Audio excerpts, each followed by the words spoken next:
Welcome to Archaeology News. Today we're taking you on a journey to explore the spectacular Abu Simbel temples in Egypt. But before we set off on this fantastic adventure, make sure you're subscribed to our channel and have hit that notification bell. We don't want you to miss out on any of our thrilling archaeological discoveries. Now let's begin. The Abu Simbel temples are a breathtaking example of ancient Egyptian architecture.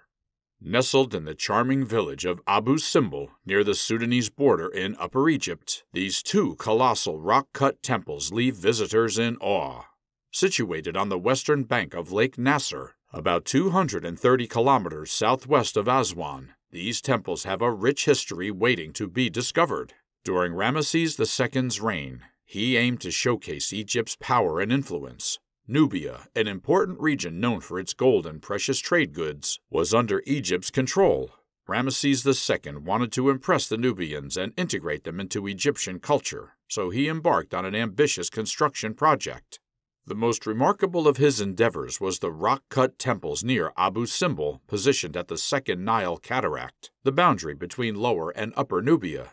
These magnificent temples consist of two parts, the Great Temple and the Small Temple.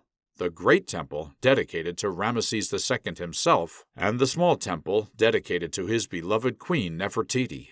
Building this complex began around 1264 BC and took approximately 20 years to complete, finishing around 1244 BC. It was lovingly known as the Temple of Ramesses, beloved by Amun, paying homage to the gods Amun, Ra-Horakhti, Ptah, and the deified Ramesses. Over time, these temples were abandoned and fell into disrepair. In fact, the Great Temple was covered by a massive sand dune, with only the statues peeking through. By the 6th century BC, the sand had buried the main temple up to the knees of the statues. These once majestic structures lay forgotten, hidden from the world. But in 1813, fate intervened. Swiss explorer Jonathan Ludwig Burckhardt, on a quest for knowledge, stumbled upon this lost treasure. Perched on a mountain, the Abu Simbel temples were secluded and inaccessible, lacking proper roads. Burckhardt marveled at their astonishing preservation as they were carved directly into the rocky mountainside, rising about 20 feet above the water's surface. The entrance boasted 6 imposing statues of youthful figures, accompanied by smaller figures. But that's not all. Burckhardt's serendipity reached new heights when he discovered 4 gigantic statues partially buried in the sand, located just a couple of hundred yards from the temple. These colossal figures, though concealed by the blowing sands, captured his imagination. Their posture was hard to decipher, as they seemed to be seated or standing, attached to a rocky outcrop resembling a chair or a supportive column. In 1959, the Nubian monuments faced a new threat, the rising Nile waters caused by the Aswan High Dam. To save these wonders, a campaign was launched. Architects Jane Drew, Maxwell Fry, and engineer Ove Arup devised a plan in 1962, a dam with underwater viewing chambers. Initially rejected due to sandstone erosion concerns, they persisted. In 1964, with UNESCO's help, they relocated the Abu Simbel temples, overcoming engineering challenges. Today, these temples stand as a testament to human achievement, attracting visitors by road or air through Abu Simbel Airport. Now, let's take a closer look at the remarkable Great Temples of Abu Simbel and explore its stunning interior and exterior. Cave temples are quite rare in Egypt, as temples were typically constructed structures. However, in the Nubian region, they became more common. Pharaoh Ramesses II embraced this architectural style of the area when building this temple. As you approach the temple, you'll encounter a single entrance guarded by 4 massive statues, each standing at a towering height of 20 meters. These statues depict Ramesses II seated on a throne, wearing the iconic double crown representing Upper and Lower Egypt. Unfortunately, an earthquake damaged the statue to the immediate left of the entrance, causing its head and torso to fall away. During the relocation of the temple, these fallen pieces were not restored to the statue but were placed at its feet in their original positions. Nestled around Ramesses' legs, you'll find smaller statues, none taller than the pharaoh's knees.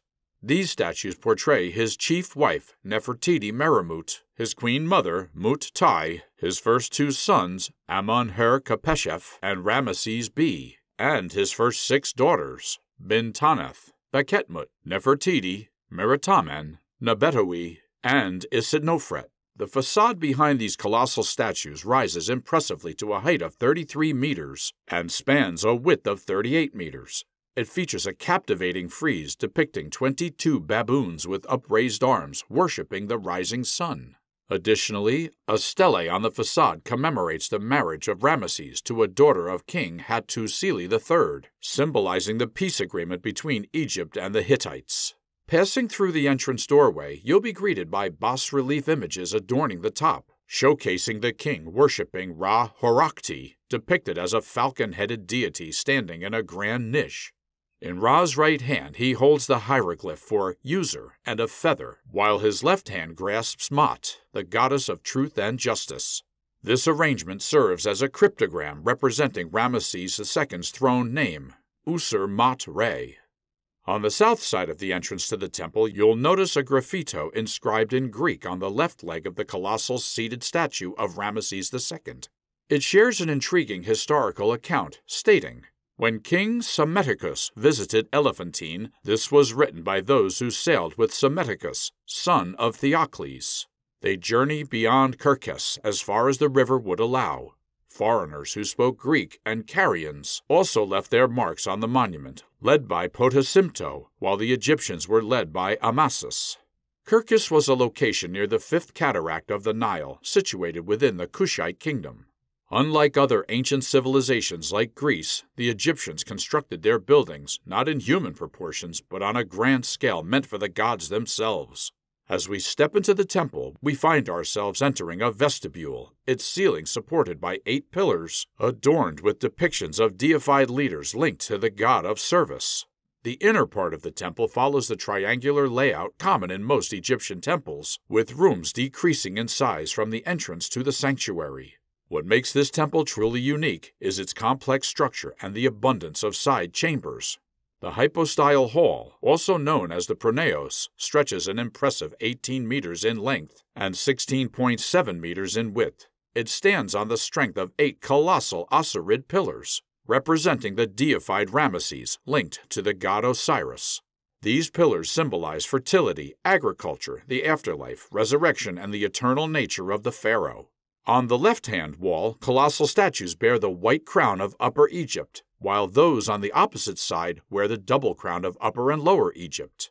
The pronaos walls are adorned with bas-reliefs depicting the military campaigns led by Ramesses, notably the epic Battle of Kadesh along the Orontes River in present-day Syria. In one famous relief, the pharaoh stands on his chariot, shooting arrows at his fleeing enemies who are being captured. Other scenes depict Egyptian victories in Libya and Nubia. Moving forward from the hypostyle hall, we enter the second pillared hall. Here, 4 pillars mesmerize us with exquisite scenes of offerings to the gods. Among the depictions we find representations of Ramesses and his beloved queen Nefertiti, alongside the sacred boats of Amun and Ra-Horakhti. Continuing on, we reach a transverse vestibule, and at its center lies the entrance to the sanctuary. Here, on a black wall, rock-cut sculptures of 4 seated figures come to life. Ra-Horakhti, the deified king Ramesses, and the gods Amun-Ra and Ta. In that era, Ra-Horakhti, Amun-Ra, and Ta held immense importance, with their main cult centers located in Heliopolis, Thebes, and Memphis respectively. An intriguing aspect of the temple's design is its alignment. Ancient Egyptian architects meticulously positioned the axis of the temple so that on October 22nd and February 22nd, the sun's rays would penetrate the sanctuary, illuminating the sculptures on the back wall. However, one figure remained perpetually shrouded in darkness, Ta, a deity associated with the realm of the dead. People from all over gathered at Abu Simbel on these special days to witness this awe-inspiring phenomenon. Although direct evidence is lacking, it is widely believed that the dates of October 22nd and February 22nd held great importance in relation to the king's birthday and coronation. These dates are not arbitrary, but thought to be linked to significant events, although further evidence is required to confirm this notion. Based on calculations tied to the heliacal rising of the star Sirius and inscriptions discovered by archaeologists, October 22nd is considered a likely candidate. On this date, the king, represented in statues and carvings, would receive a heightened and revitalized energy from the solar star.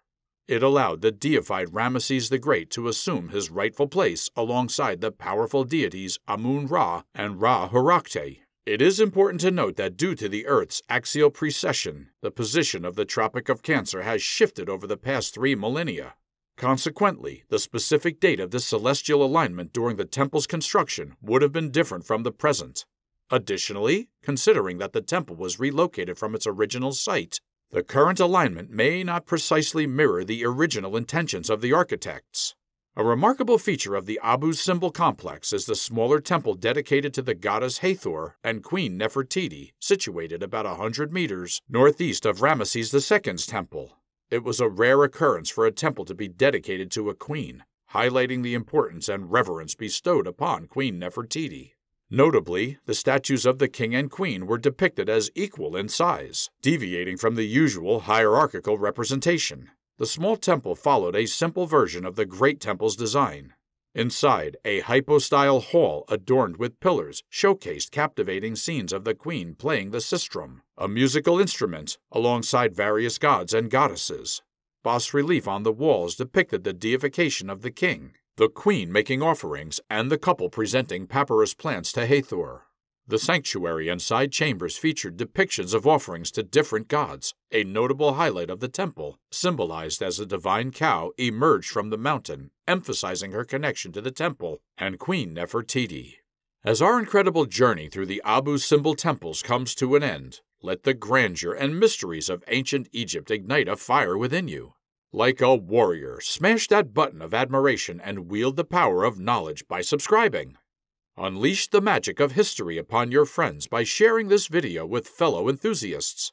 Until our paths cross again, continue to explore the timeless wonders of our extraordinary past.